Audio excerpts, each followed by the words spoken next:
I'm such a scrounger. Life has finally slowed down. We're kicking it back into high speed. I just want to make sure that I'm checking the fiber box every day. What's going on? We're maybe starting a business. So surface level. There's really no reason it should have bothered me. Can I handle some stranger on the internet typing some dumb shit about me? Oh my god, big old cheddar bay biscuit.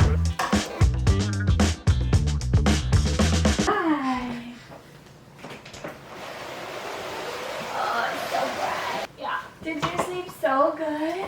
Oh, it's sweaty baby. I have not vlogged in a hot minute. Hello. Life is just hard when you have 2 kids and you moved across the country. As you can see, I'm on the room. We got an incredible deal on rent. We're renting from some people that we know. So we are like nice, comfy, cozy, finally feeling like we're settled down in the home that we're gonna be in for a minute. So that's wonderful. And I am dealing with some insane acne. I have not had acne since moving to Arizona. Like I moved to Arizona and my acne cleared up. And I thought part of it was just like turning 20 and like going into my 20s. But now I'm like, oh my gosh, Arizona literally healed my skin. And now I'm back in Washington and I'm breaking out. I'm trying to figure it out. So any recommendations, please let me know. It's like cystic.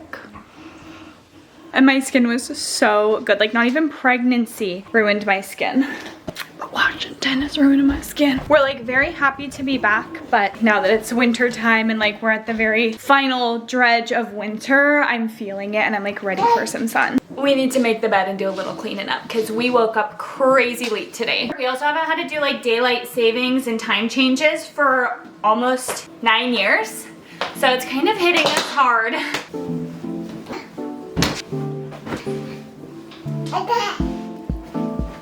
Are you crawling away? Yeah. Go get it. Look at that. Ah. Grandma's just started crawling and we co-sleep, so now we're like, shoot, we need to like set up the crib and like get his nap space ready. But I feel like that's the last time you guys saw me. Was when I was literally giving birth to him and now he's crawling around. I love YouTube. Just is so much work and like I put it off. Today we're just gonna do a little day in my life, tidy up the house, run some errands. Now that life has finally slowed down, we're kicking it back into high speed and starting something brand new and even bigger than moving and having a baby. We'll chat about that, but first let's go eat lunch. Lunchtime. We are having some apple. Grandma's eating, but he does not like any of the little baby foods to start. He likes peanut butter and jelly. But I bought all of them, so I keep giving them to him. I have a hair appointment this weekend that I'm so excited about. I'm going blonde. We'll see how it goes. I like still have the remnants of my highlight from last summer, but I've always wanted to like be blonde, so we're gonna go for it. Take these. For my own lunch, I'm just gonna throw a couple of these in, shovel them down, and then get going.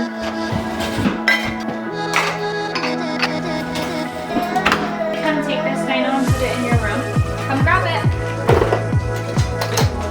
I'm such a scrounger. I'm not one of those fitness girlies who like makes all the nice meals all the time. I like to bake, so I like to have like nice baked goods. And then I'm just out here roughing it with like my protein intake. I've lost like 20 pounds, almost 20 pounds, I should say. Granted, that's like postpartum weight loss. So I'm really just like back around where I was before I got pregnant. I'm having a little bit of a summer glow up this year. So excited to go on that journey. Maybe I'll take you guys to the gym with me. Except I'm afraid to film in the gym just because I don't want to be rude. So we'd have to wake up very early and go before everybody else gets there. We'll see. Our front room is in shambles. Don't look at it. So here's the outfit of the day. I got these cute little like bracelets.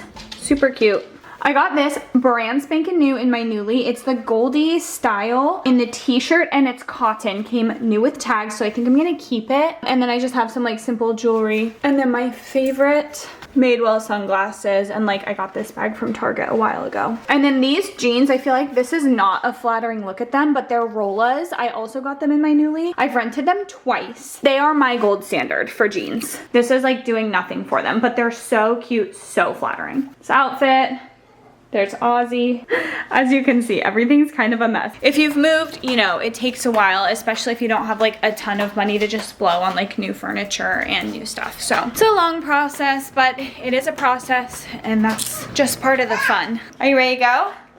All right, let's go. I stayed too long at my parents' house and now it's like super rainy and I'm freezing cold. Thankfully the kids are more bundled up than me. We have to head to the store really fast, grab a couple things before we head back home. There's a conditioner.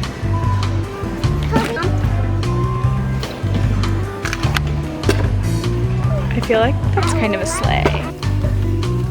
Let it be known I was not dressed for the weather. I did get dumped on out there. I got dressed by looking outside and like assessing and assuming what the weather was gonna be like, and you just can't do that. Because even if it looks sunny out, it might be 32 degrees. I was wearing flip-flops and there was snow on my drive home. I kind of hit a wall in this store with spring forward. I'm just like all discombobulated.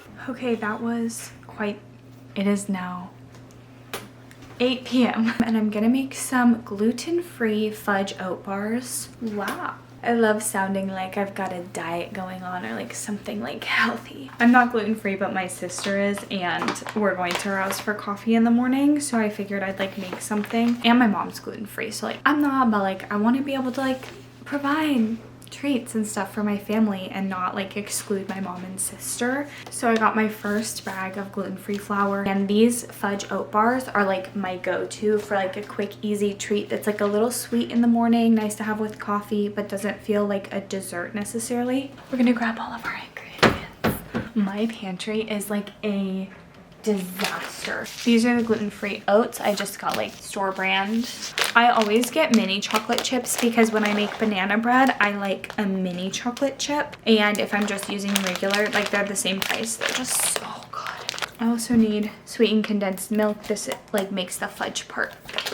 Okay, sugar, butter, 2 eggs.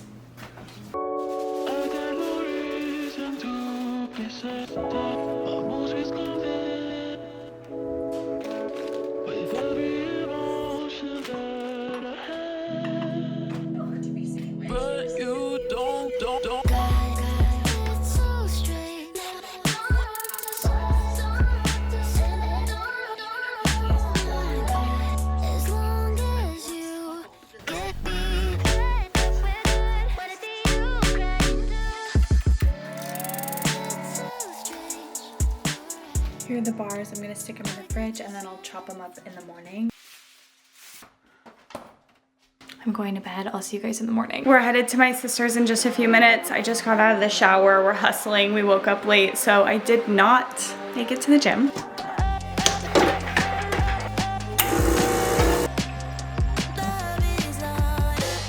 I'm also wearing the exact same sweater that you guys have seen me in this entire vlog. Let's go cut the bars.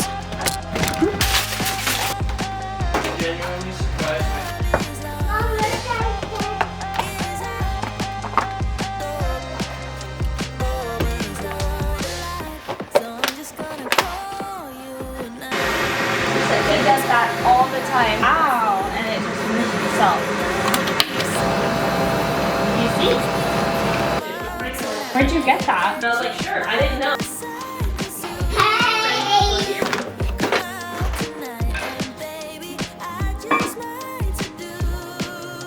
This is my lunch today. Can of beans, Monterey Jack cheese. It's a bean and cheese burrito in a bowl. Probably about 20 grams of fiber, which is almost your daily recommended intake of fiber. When you're in the motherhood trenches, your priority should not be optimization of routine so much as just making sure you're checking the box. I don't care when I get my fiber, how I get it, other than it being from like a whole food source. I just want to make sure that I'm checking the fiber box every day. And this for me is the easiest thing. I stopped watching wellness girlies and fitness influencers who that's their whole job and they really don't have anything else going on outside of like being a fitness influencer. No issue with them. It's not realistic for me and my lifestyle when fitness is just one aspect of my life, and I don't want to spend my whole day prioritizing and working around my fitness and like health. I want it to be easy, efficient, and allow me to get back out and do what I want to be doing versus being the thing that I'm doing. This is also a good source of iron. I have low iron levels, low ferritin. I take an iron supplement when I can, but again, whole foods are really the way to get it in because it's gonna help you digest it better than a supplement. I've been feeling better. Not saying this is a solution, but I was having PMDD-like symptoms. And once I started getting my daily fiber intake, it basically went away. I'm gonna finish this, then we're gonna go talk business. Okay, while my baby's sleeping, we're gonna have like a quick chat about visibility and life. He sensed me speak and literally woke up as I began talking. Let me go grab the baby. All right, I got those kids set up with some magnet tiles. We're just gonna have a quick chat. And like, oh, teasing, hinting, like, oh, what's going on? We're maybe starting a business. The answer is yes. We're probably starting a business. I'm kind of holding it with a loose fist, as I do most things these days, because we have been in the position where we want to start a business before and it just hasn't worked out. I am just hoping and praying that this works out the way that we're anticipating it will, but I'm trying to also keep an open mind that this potentially isn't the right path forward, blah, blah, blah, blah, blah. Anyway, we'll see. We are in the process of like getting things off the ground, and it should start moving pretty quickly if all goes according to plan. We have a couple big boxes that need to be checked before we announce an official launch. But what I'll say is that we are hoping and planning to bring a brick and mortar business to Arlington, Washington, and then eventually hopefully expand it into like Snohomish County. And we're gonna start as a pop-up shop. So I will share more on Instagram, TikTok, social media here as soon as I possibly can, and I want to take you guys along on the journey of opening a business. But what I really want to chat about is actually what got me to this point, kind of like mentally and emotionally, because I, like I said, have been in this position so many times before where I'm at the precipice of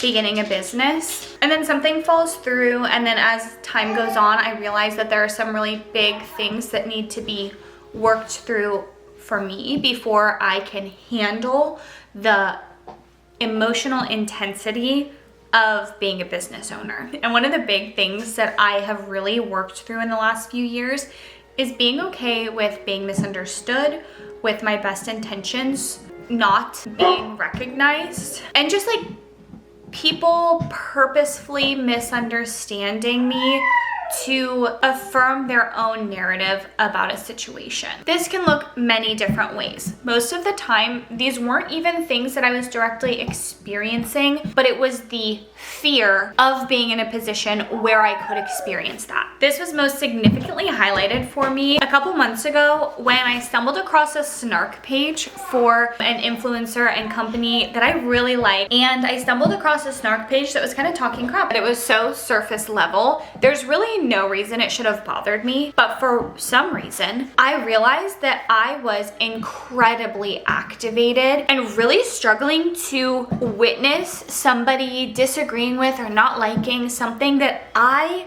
really do like. And I'm like reading through this and like my conscious brain is telling me people are allowed to not like something, but my body was deeply, intensely activated. I just felt anxiety. And in that moment, it clicked that it was because I fear the level of visibility in which somebody could disagree and not like me simply because they don't like me. I was afraid of being disliked for anything, about anything. I was afraid of people not liking me despite my best intentions to explain my reasoning. And all of these experiences of fear bubbled up to the surface upon stumbling on this snark page. And that's when I realized like, oh, I'm afraid of something like this happening to me. What helped me move out of that was coming to terms with the fact that fame, visibility, attention, critique comes with the territory. There is no escaping it. If I desire any level of visibility, I have to get comfortable and teach my nervous system how to be okay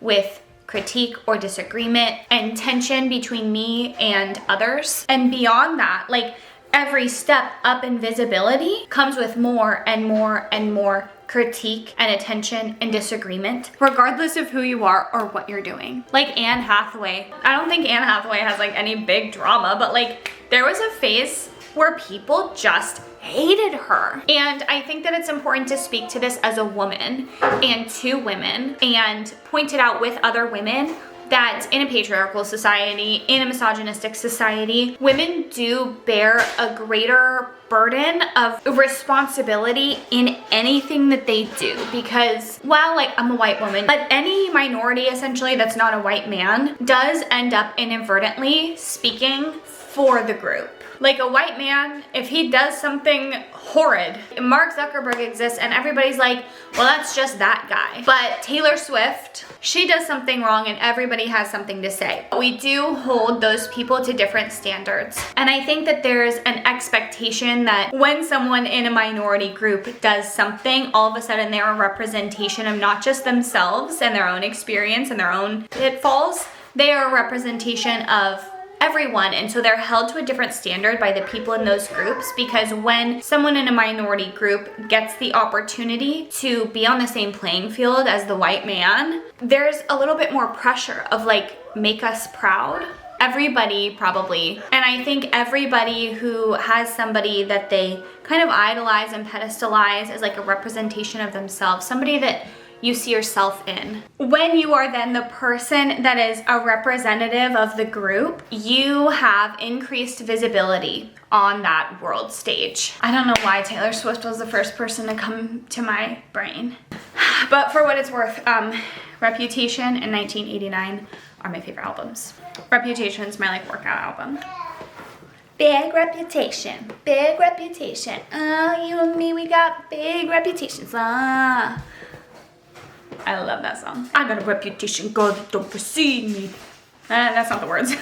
Anyway, we're talking about visibility. We're talking about increased responsibility, and like that's projected onto you maybe by the people in your group, but also even if it's not directly projected onto you, because you've done that before, projected a sense of responsibility or a desire for visibility onto somebody else, you feel that internally. Like I have no problem getting on stage. I have no problem talking to crowds. I love being the center of attention. What I came to fear was the double-edged sword of success. And again, this is a really nuanced conversation, but if you get it, you get it. And this is part of it, like having conversations like these and not making 50 million disclaimers at the beginning of them or throughout the conversation, even though I still like try to be thoughtful of how people are like perceiving this. I had a fear of being seen as successful, the fear of like not being able to please everybody. I was stopping myself from even experiencing success or moving towards it because there was such a fear of that success being weaponized against me and people making false assumptions about me. Integrity is the value that I hold nearest and dearest to my heart. So for me, even the thought of someone perceiving me as without integrity, that was so impossible for me to reconcile internally that I shut out the opportunity to be visible because my nervous system didn't have the capacity to hold the tension that I felt, the thought of someone else thinking that I may not be standing in integrity was impossible. Like I was like, I'm not even going to give myself permission to be in a situation where that could ever happen. And what that meant for me was not being super visible, staying small. If I felt that I was being misunderstood in a situation, I always tried to make it right, but it was to a fault. If you have the same fear of being seen, or you've ever experienced that, or you've heard it and you don't understand what it means, maybe this is gonna resonate with you. It's not the visibility of like having lots of eyes on your physical being. It's having lots of eyes on your intentions. I had to do two things. I had to come to terms with the fact that it was essentially inevitable. Like if I get where I want to go, somebody is not gonna like me. Lots of people are not gonna like me for whatever reason. And also like, that's probably already true. There's probably people out there who don't like me. So I just like kind of started tuning into that and like how it was impacting my life in the day-to-day. Am I explaining myself because this needs to be explained? Or am I over-explaining myself out of fear of being misunderstood? I ask myself those questions. What if this person didn't like me?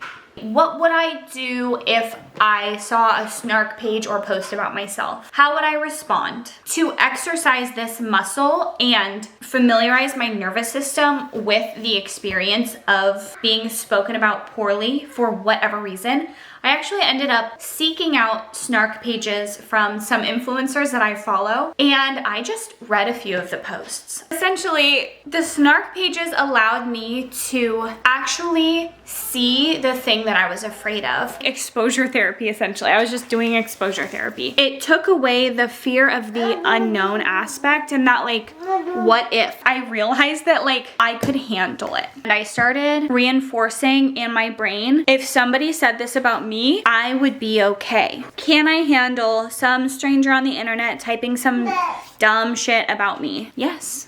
Yes, I can handle it. I can handle it in this tiny situation where it's about somebody that I like, and I could handle it in a bigger situation if it was about me.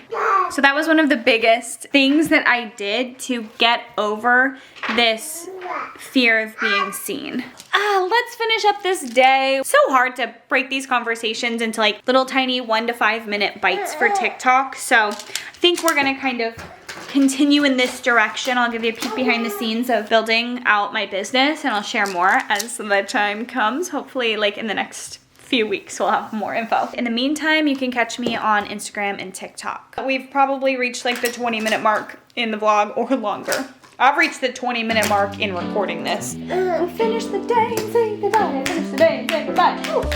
All right.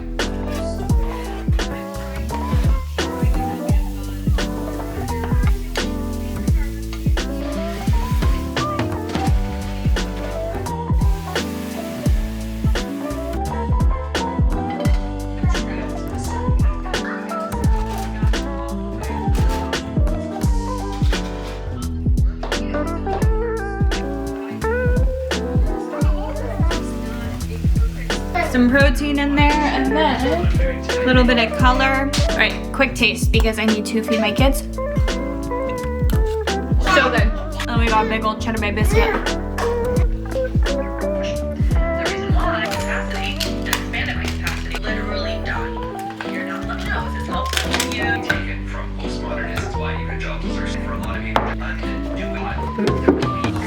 Overwhelmingly, a lot of that said never while limited access to your cancer.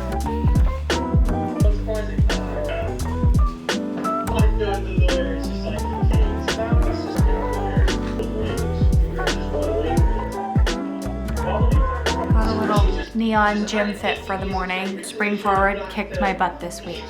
Like so bad. So I need to get to bed here in just a minute and get back on my schedule. Laundry's folded. I'll put it away in the morning, and I'll see you guys in the next vlog. Bye.